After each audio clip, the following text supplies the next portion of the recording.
Hi friends, welcome back to our channel. ఈరోజు మన recipe వచ్చేసి నోరూరించే గోంగూర రోటి పచ్చడి అండి. మన ఛానల్ని సబ్స్క్రైబ్ చేసుకోండి @all-in-one-dolly. లైక్ చేయండి, షేర్ చేయండి.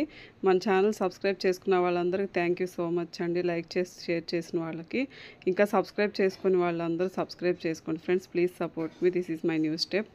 ఇది వచ్చేసి గోంగూర తీసుకోవాలండి. ఇట్లాగా ఒలిచిపెట్టుకోవాలి నీట్గా చూపిస్తున్న విధంగా. ఫ్రెండ్స్, మన ఛానల్లో ఇంకా లాంగ్ వీడియోస్, కుకింగ్ వీడియోస్ ఉన్నాయి, షాపింగ్ వీడియోస్ ఉన్నాయి, ఇంకా సాటిస్ఫైయింగ్ అండ్ రిలాక్సింగ్ వీడియోస్ ఉన్నాయి, రివర్స్ వీడియోస్ ఉన్నాయి, అన్ని వీడియోస్ ఉన్నాయి, చూడండి ఫ్రెండ్స్. తర్వాత ఒలిచిన గోంగూరని అలాగా ఒక గిన్నెలో వేసేసుకోవాలి. వేసుకుని నీట్గా వాష్ చేసుకోవాలండి. చూపిస్తున్న విధంగా బాగా వాటర్ పోసుకొని నీట్గా వాష్ చేసేసుకోవాలి. 2-3 టైమ్స్ పైనే వాష్ చేసుకోండి, అంటే ఇసుక అది ఉంటుంది కాబట్టి. తర్వాత వచ్చేసి మనం ఇది ఎండుమిరపకాయలతో చేస్తున్నాము, అంటే పచ్చిమిరపకాయలతో కూడా చేసుకునే వాళ్ళు ఉంటారు కదా. ఇది ఎండుమిరపకాయలండి. నీట్గా ఎండుమిరపకాయలని అలా తొడుములు తీసేసి కట్ చేసుకోవాలి. కట్ చేసుకొని పొయ్యి మీద జస్ట్ అట్లా లైట్గా హీట్ చేసుకోవాలి. వేడి చేసుకొని కొంచెం ఆయిల్లో కొంచెం ఫ్రై చేసుకోవాలి. తర్వాత కొంచెం మెంతులు వేసుకుందాం. తర్వాత వచ్చేసి కొద్దిగా జీలకర్ర కూడా వేసుకుంటే టేస్ట్ బాగుంటుంది. అలా లైట్గా ఫ్రై చేసేసుకోవాలి చూపిస్తున్న విధంగా.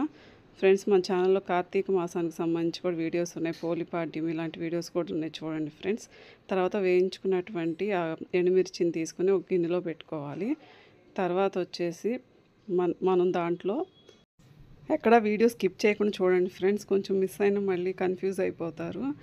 అట్లాగా గిన్నెలో పెట్టేసుకున్న తర్వాత నీట్గా అలా ఇందాక నీళ్ళలో వేసాం కదా, దాన్ని నీట్గా ఇలా వాష్ చేసేసుకోండి చూపిస్తున్న విధంగా. తర్వాత వచ్చేసి మన ఛానల్లో ఇంకా మంచి మంచి వీడియోస్ ఉన్నాయి, అప్లోడ్ అవుతున్నాయి, చూడండి ఫ్రెండ్స్. ఇంకా కుకింగ్ వీడియోస్లో బాదం పాలు వీడియో, పానీపూరి వీడియో, ఇవన్నీ ఇంట్లోనే ఎలా చేసుకోవచ్చు అన్నీ ఉన్నాయి, చూడండి ఫ్రెండ్స్. అలాగే గుంజేసుకున్న తర్వాత నీట్గా ఒక గిన్నెలో పెట్టేసుకోవాలి.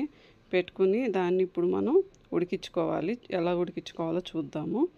తర్వాత వచ్చేసి గిన్నెలో తీసుకున్నటువంటి గోంగూరలో కొంచెం ఆయిల్ వేసుకోవాలి. ఆయిల్ వేసుకుని ఉడికించుకోవాలి. మనం తొందరగానే ఉడికిపోతుంది. తర్వాత మూత పెట్టేసుకుని ఉడికించుకుందాము. ఈ లోపు వచ్చేసి రోటి పచ్చడి కదా, రోలు నీట్గా వాష్ చేసేసుకున్నాక ఎండుమిరపకాయలు దంచుకున్న తర్వాత వెల్లుల్లి రెబ్బలు కూడా కొన్ని వేసుకోవాలి. చూపిస్తున్న విధంగా దంచుకోవాలి. రోటి పచ్చడి చాలా మంచిది, హెల్తీగా టేస్టీగా కూడా ఉంటాయి.